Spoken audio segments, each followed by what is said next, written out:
परं ब्रह्म सर्वकारणकारणं प्रपद्ये वेङ्कटेशाख्यं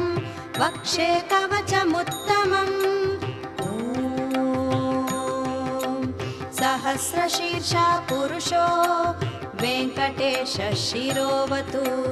प्राणेशः प्राणनिलयः प्राणं रक्षतु मे हरिः आकाशराट् सुतानाथ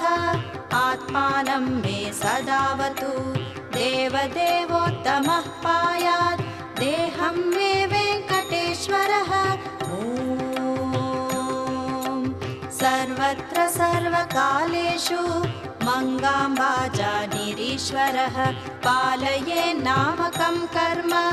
साफल्यं न प्रयच्छतु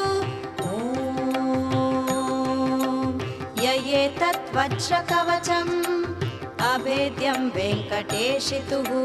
सायं प्रातः पठेन्नित्यं मृत्युं तरति निर्भयः